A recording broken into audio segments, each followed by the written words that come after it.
Hello, hello, and welcome to Climbing Sideways. I'm your host, Adriana de Cervantes. I'm a single mom, a photographer, now a podcast host, and a million other things that are way too long to put into this intro. I'm the creator of this weird little show about work, life, and how people find their calling. Today's guest is Donnalie Jamnah, who goes by DJ.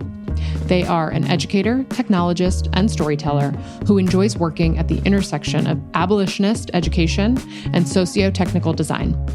They are a Black, queer, mother, community leader, and activist. They are one of my closest friends and truly a positive force in this world. In today's conversation, you'll hear DJ talk about their many creative pursuits as well as their 9-to-5. By day, they're a senior education program manager at the PULITZER Center. Pulitzer's mission is to champion the power of stories, using journalism to make complex issues relevant and inspire action. I pronounced Pulitzer incorrectly during this entire interview. So sorry. One other quick note, we talk about Black nerds create and then switch to the acronym BNC. They are one and the same. All right, let's get to it. Here's my chat with DJ.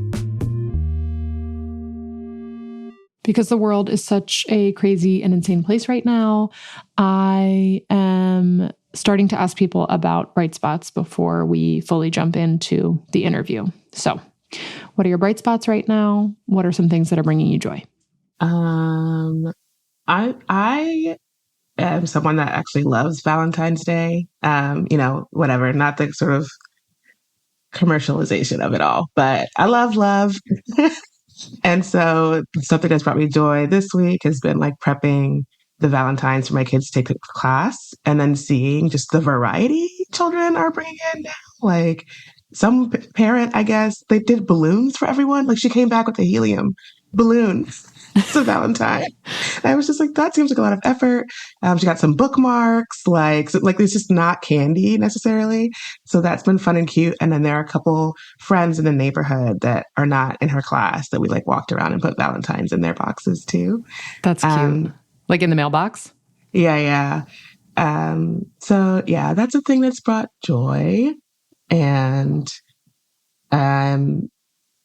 prepping for this like event tomorrow at work that I'm really excited about, and just, grateful that I get to do stuff that feels meaningful, which I know we'll get into, but those are probably the two immediate things that come to mind. I love that so much. I will take any excuse to eat candy and chocolate and all the little nuggets of joy wherever we can get them. Okay. Are you feeling ready to jump right in? Yeah. Okay. Talk to me about what you wanted to be when you were a kid. Yeah. So I knew what I wanted to do was to write. And I think in my mind, I guess I knew author was a career. I knew folks sort of wrote and that was all they did. I don't know that that was what I was picturing, just because, in my world at that time, like the adults around me, everyone did all sorts of things. Very few people were, sort of only working one job or only working the thing that they cared about the most. So, I grew up, in an immigrant family, so like in a refugee family, folks that were sort of, you moved, not necessarily by choice, but in some sort of forced migration. And when that happens, like a lot of times people are starting over. So you have folks who might have been, professionals at a certain level in one country that are starting over here, or like educations that were interrupted and sort of all of these things, right? So like even my mom, she studied to be a pastor and had to wait a little bit after we got here to sort of be entered into like the Methodist conferences here. Like it was a whole thing. So there were several years where she worked retail, even though she had like a master's in all these things. And so I knew I wanted to write. I knew that might not make a lot of money. And so I figured I'll figure the rest out. Like there will probably be other pieces of this. Those will come. But I'm going to write books. And that would be what I answered, anytime a teacher or someone asked the question. Yeah. Yeah. I hard relate to the like figure it out energy.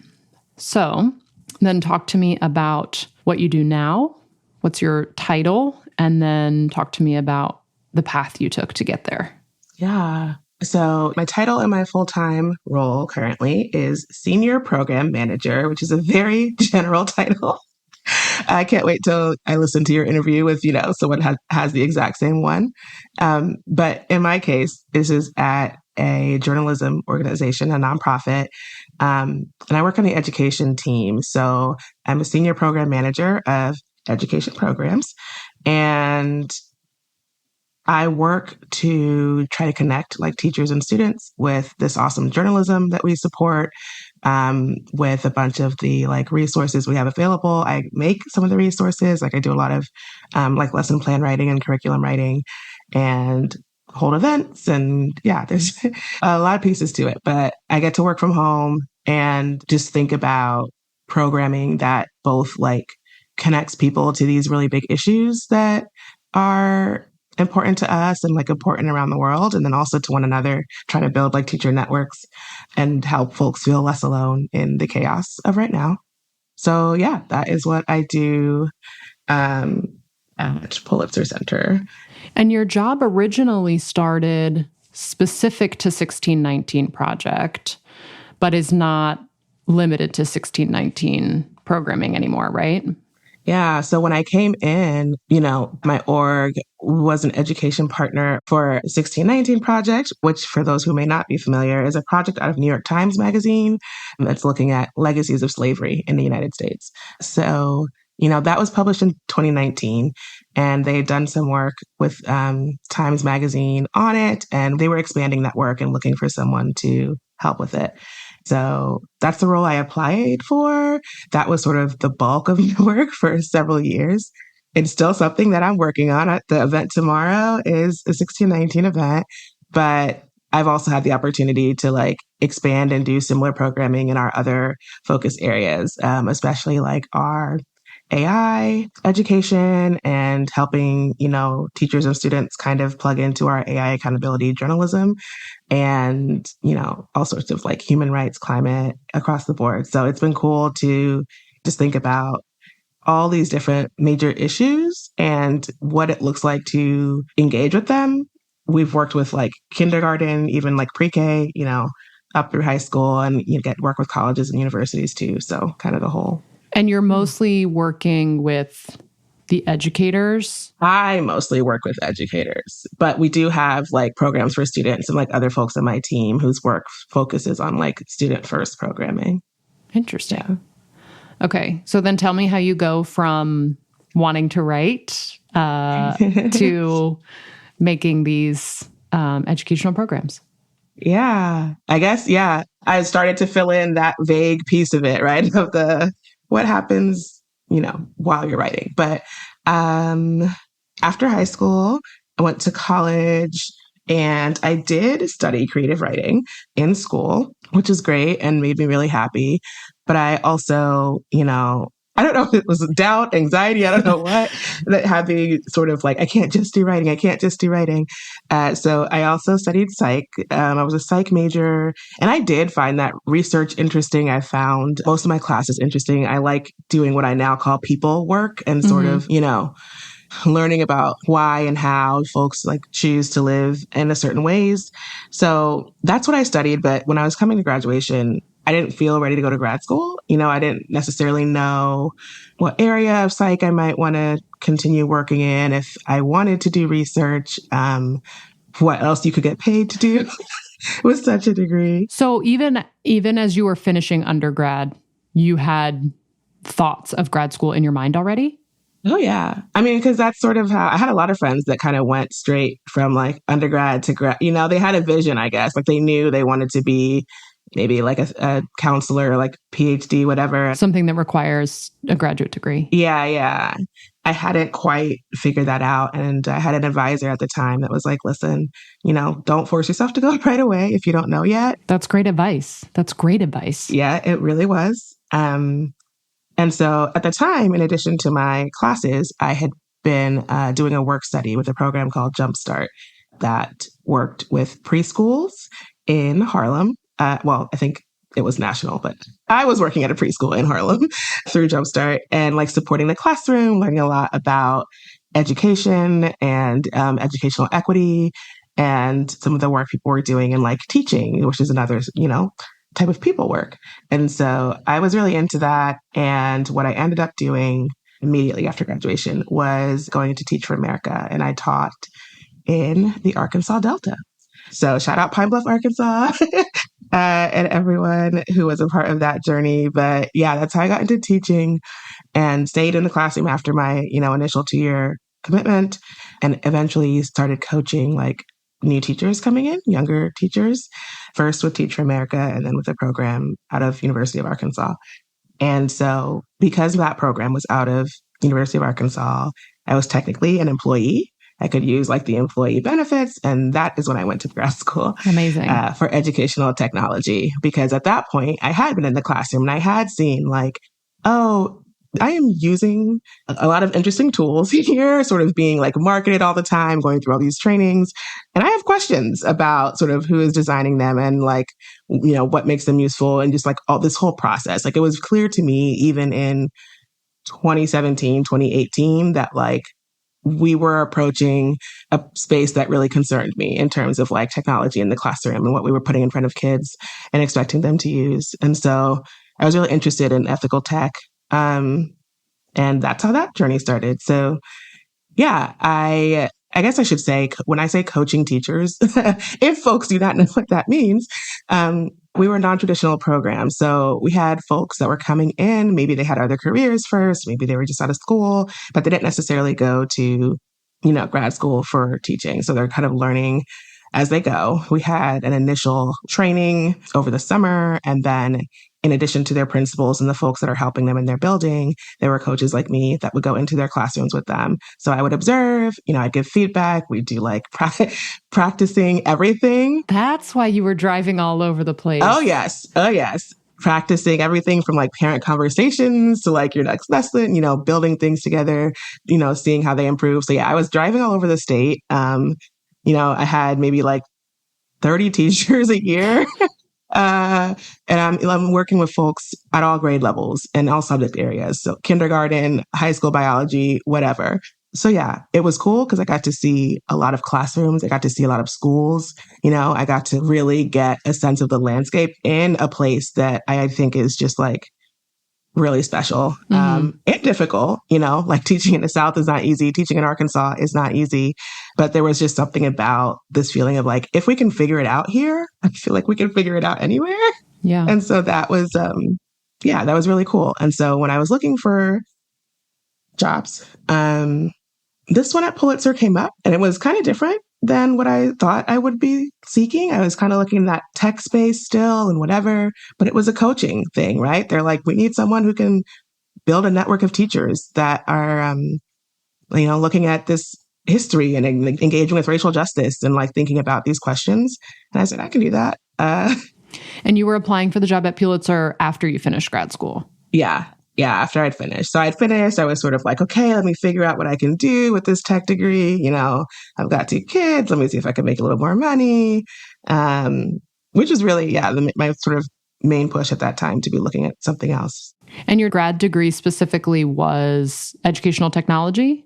It was educational technology, but we did a lot of like instructional design as a part of it. So it was not necessarily like building tech tools. It was like engaging with the design thinking behind them and then the like implementation. What does it look like to understand how this tool works, to implement it in a classroom ethically, and to sort of like know how to adjust as needed, whatever, like help students engage with it. And so we were looking at things that were already in common use in classroom, whether it's Google Classroom or whatnot, Blackboard and things, and thinking about how do we design better with this, but then also thinking about like emerging things and what we could, design and what we think is needed. So it was a really cool balance of the history of tech and how different things were made and kind of learning more about the ways that things like military and whatever influence what's happening with tech and what we're looking at, but also Hollywood. Like, so there was lots of cool history things there, but then a lot of like accessibility, design, basic building blocks to have whatever technology someone is implementing in their learning environment be effective.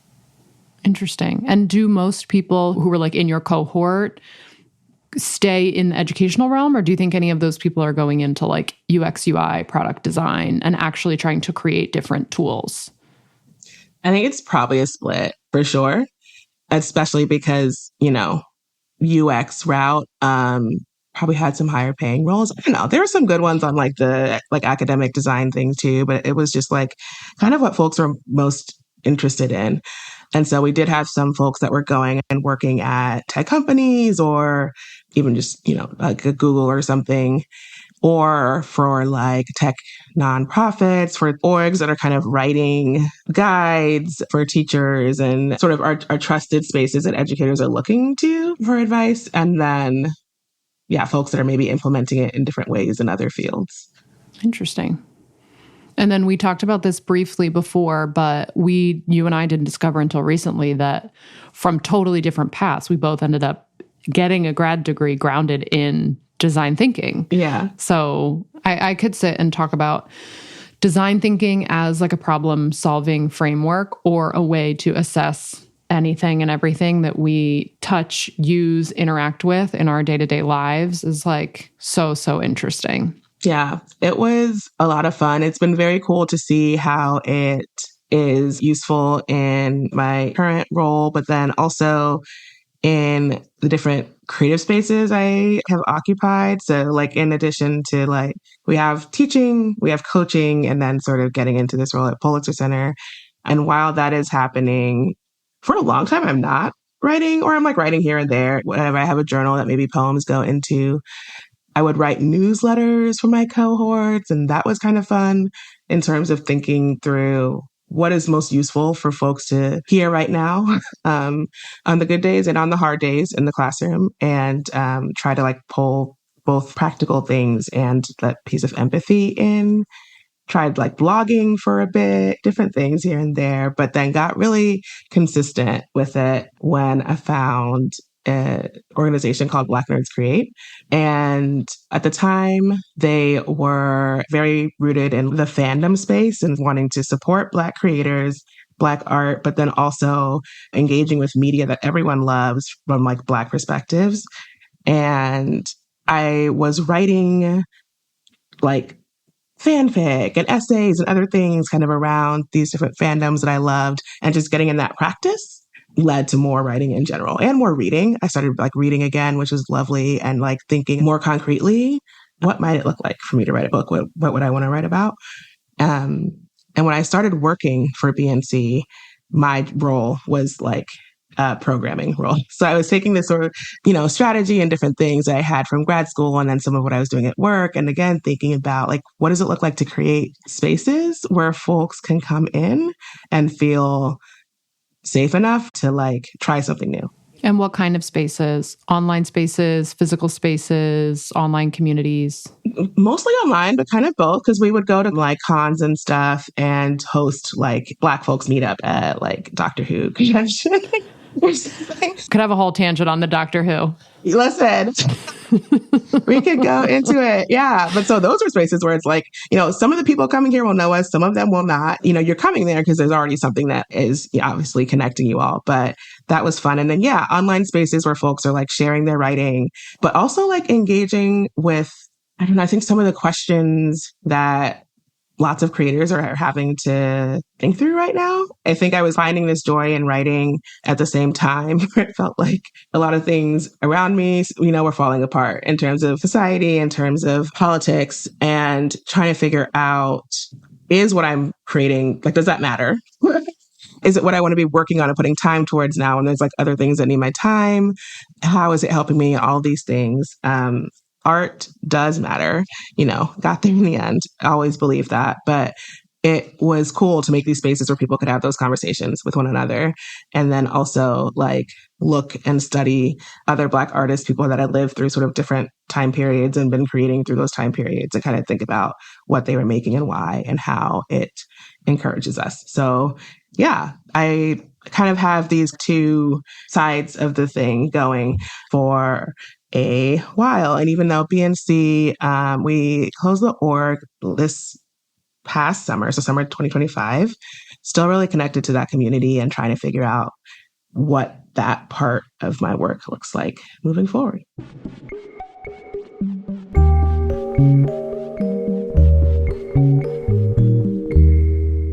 How do you see your career changing, if at all, in the next 5 to 10 years? That's a tough one. Other than publishing the novel. You got to publish the novel. Yeah. Well, so I think for folks that work in, I don't know, I guess work in nonprofit, there's already some interesting shifts happening in terms of like where folks are able to get resources, get funding, what kind of work they're able to do, and what pressures they're facing. Mm-hmm. So I think that's sort of like a broader, who knows what's happening in the career field. But I'm trying to think about how to articulate this question of like tech and the way it influences all our roles, right? Well, the way that you have described it to me before is that you're doing something right now that someone could not have written a job description for 5 years ago. Yeah. And so what it sounds to me like you're saying, please correct me if I'm wrong, but that it's almost impossible to envision what the next 5 to 10 years look like when we don't know in what ways things are going to advance, what we're going to have to do, how else we're going to have to react to AI.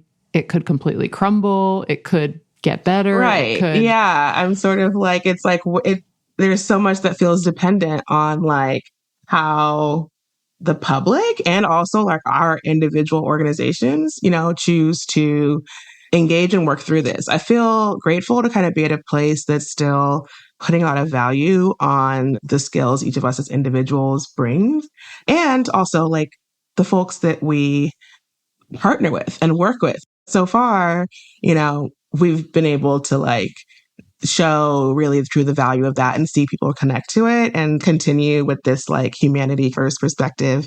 But that's not necessarily what's happening everywhere. And, I do see more like news stories that are asking these questions now. I see a bit more like, criticism. It's been interesting this week or since the Super Bowl to kind of see folks engage with the conversation around Ring and like Amazon and like the company kind of pulling back a little bit and saying, oh, actually, we won't do this that way. So like that, I feel like would not have happened 2 years ago, even when we were still like in hype and like hype was all it was. So yeah, it's really hard to say what roles that are about interfacing with people and like training people and writing, publishing, all of these different things that it entails. What does it look like in 5 years? I don't know. You and I share an aversion to AI. This like, I feel allergic to it. Like the idea of incorporating it into any of my workflows makes my skin crawl. And I feel myself being drawn to working with other people who have that, right? Is that something you want to continue to stay focused on, is like being a voice of reason for keeping tech, AI, and any and all tech incorporated in a reasonable and thoughtful way? That's kind of what I'm hearing. Yeah. For sure. I think in this role and broadly, it's something that I've had the opportunity to kind of work on in roles outside Pulitzer too. And I'm thinking about, I worked on some guidelines or like artists that might be asking questions about if and how to utilize AI for some work I did for the Apollo. And, it was less about like, this is what I think and what you should think. Like, people have to know what their personal principles are. People have to understand how this technology works and who it impacts. And then people make the decisions that they want to make within that.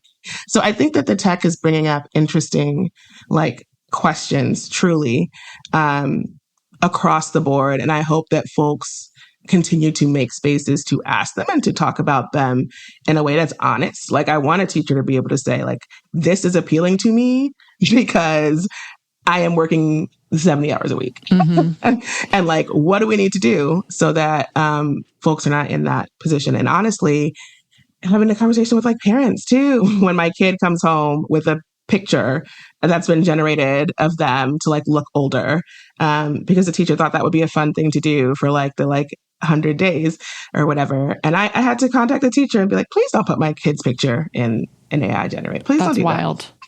That. And it was a productive conversation. And she was like, I didn't even think about that. And like, that was great, but it can't be one-to-one parent and teacher interfacing, right? Yeah. And I do think more and more folks are starting to understand this. And I love like all of the stuff that we've been able to do and we're going to continue to do to like bring teachers into this conversation. But yeah, I think maybe a lot of my creative work kind of outside of, the 9-to-5 will be in this parent space and trying to get more folks like active and advocating around that too.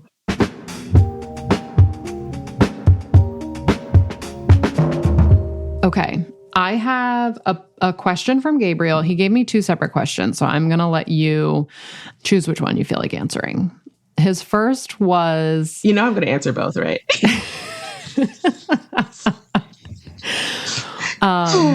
His first question was, what's your favorite part about your job? What's your favorite part about what you do? And then I encouraged him to think a little bit harder. And he was just like, well, I just really don't get it. I don't know what senior program manager means. And so then I think the other question was just like, how would you explain what you do to a 10-year-old? Yeah, man, I love it. Okay. Yeah. So, program managers are people that are thinking through how a company gets to a certain goal, right? In my programs, I work with teachers. So I am thinking about what kinds of programs, what kinds of like events or activities or opportunities would make teachers excited to learn about the journalism we support, would make their job easier, would bring people together. And so there's some days where I'm doing just a lot of brain work. I'm saying, maybe we should try an event. Where should that event be? Who do I need to call? Do I need to book a space? How do I invite people? Who should I be reaching out to? And so it's like a lot of logistics on that end. But then once the logistics are done, I get to be in the room with people and learn with them and like engage with big questions. And so something that was really recent and really fun is with DC Public Library, right? So the library contacted us and said, hey, we want to do this program around Black History Month with the 1619 Project, and we want students to be a part of this, students and teachers. So we did a lot of work to think about, okay, if we want students to submit art to this, how do we reach out to them? What kind of form should we use? How do we make sure their work gets there? We need to talk to parents. We need to do all these things. I did a lot of those logistics. But then when the actual event came, what that looked like was picking up pizza for the kids and setting up this room and helping them practice talking about their art so that when the public came in to look at their work, it was all set and ready to go. And then it was a fun night of like music and art and, talking about the history of enslaved. Well, talk about the history of enslaved. Fun. Talking about slavery. Anyway, the engaging with one another and having honest conversations was fun. Yeah, that's got to come up a lot, right? In trying to create materials to talk about extremely heavy, traumatic, upsetting stuff, but in a way that makes people want to continue to read and learn more. I haven't gotten the children's book yet. That's on my list. I have the book, but I want to get the children's book. It's really lovely. We've read it a few times, but this past year reading it during Kwanzaa, like Juniper's reactions especially were just like so strong, and like you could see things clicking in a way that was so beautiful. So yeah, highly recommend. And also, like, I'd love to read it with them whenever we get a chance. We do a group reading. So yeah. Amazing. It is really interesting. I love seeing you be able to work on things that I know spark joy for you as your friend, right? The combination of art and community building and history and high impact work and all that exciting stuff tied together in one. Yeah. It is really lovely. And I hope that like more roles like this one can be available to folks truly, like, you know, and all orgs will have their stressors and challenges. But I think knowing at the end of the day, I feel like I did, you know, net positive work, more good than harm every time is rare, I think, right now. And a lot of folks are thinking about how to have more of that in their realities. Okay, so what advice would you give people who want to do what you do, whether that's writing and being really dedicated and setting aside time outside of your 40-hour work week to write and be creative, or to work with journalists, or to work in the classroom, or to mentor teachers? Yeah. Honestly, all of it kind of starts with community, right? I think with teaching, I was kind of already plugged into a similar education program, and I got to go into the classroom, you know, with a cohort of people around me that were figuring it out together, and with some really brilliant veteran teachers at my school. I was really lucky to be in a place where like the relationship with TAFA teachers was a positive one. And so, yeah, I feel like I got to learn how to be a good teacher in a community. Like that was not independent solo. Oh, I'm just good at this now, right? That was a lot of hours looking at other people's classrooms, having them look at mine, crying together, writing out parents' emails, like all of it. And then learning, right, how to coach people through the same. Like that was really lovely. And then, you know, I think in my work now and in this Pulitzer space, it's like we're supporting journalism, but like more and more we have journalists that are working with academics and working with, you know, like it's not narrow. It's really expansive, right? 1619 Project has a bunch of artists that are a part of it. And all the different roles. So yeah, something I've been good about doing is just I look at people that I admire online and I try and go and find out like their career journey. So you have gifted people with the thing that will be very helpful to them in that research. But like, what are the people that I like and vibe with doing? How did they get there? But then also, finding those spaces, especially around creativity, if that's your thing, like creative spaces. And if you have to build it, you have to build it. That's fine. But where you can trust that like people will treat your work with care. You know, I have friends that, you know, in BNC that are brilliant writers and editors, right? And I think have seen my writing improve over the years, but I'm just like, when they were first looking at my stuff, we weren't necessarily friends. So I'm like curious about like, what was your impression? Very terribly written first draft at this time.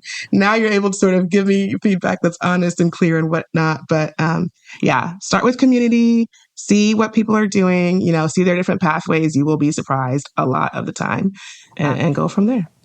Honest feedback is such a gift. Such a gift. I wish everyone had to take like one art class where they just learn to critique other people's stuff in a way that is always constructive, supposed to be kind. Not everyone is great at that part of it. But I think if we all got better at hearing that constructive criticism and seeing it as a gift, really, that someone is willing to spend time looking at something that you made, you wrote, you created, and give you their honest feedback. Sometimes the feedback is not relevant and you can say, thank you so much for sharing your opinion and move on.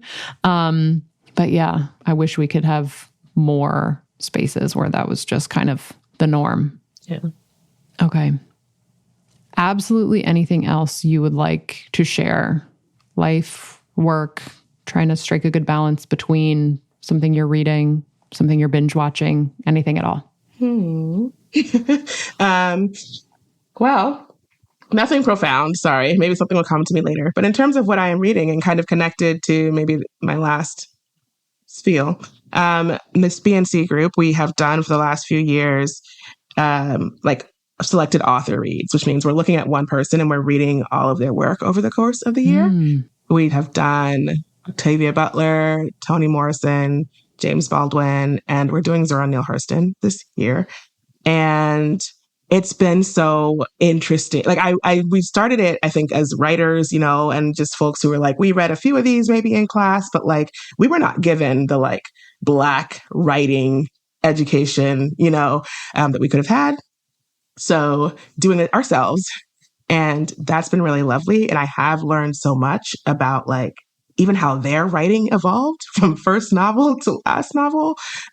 It's been really cool. So like any chance you have to do something like that, even if it's not necessarily book studies, like whatever that looks like in your field, I think sometimes we take folks' work out of context, right? Or sort of like, you know, if you're looking at someone 15 years into their career, what were they doing year one? And, you know, how did they improve? So, yeah, I think that's maybe the other thing is like, you got to put folks in context broadly, period. That's interpreted in many different ways. So I could do another half-hour rant on that. Oh my gosh. But wait, what book are you reading right now in the midst of all that? Yeah, it's only February. So we're doing Mules and Men. We just did Jonah's Gourd Vine, which I had not read before, and was good. I mean, I think there were places where it's like, oh, this is a debut, but like also it was a big hit and it was cool. And it's like, yeah, I'm just like, they all started. I don't even know where Their Eyes Were Watching God is in the line, because I know that, you know, that's a big one that they like will try to get folks to read in school. But yeah, I'm reading Mules and Men for the first time, so I'm excited about that. Let me know how it is. Thanks so much for listening to Climbing Sideways. If you're on Substack, follow us there, climbingsideways.substack.com. And of course, we're on Instagram at Climbing Sideways Pod. You can find DJ on Instagram and Blue Sky with the handle at TailSpinningDJ. That's tail spelled T-A-L-E. And on YouTube at Donnalie Jamnah. I'm also going to add some additional links in the show notes to their work as an Apollo Stories Fellow and with Black Nerds Create. Our podcast is totally free, but since we're brand new, please subscribe, share, follow, leave us a review, tell your friends, and let us know if you liked today's episode. Thanks so much. Bye.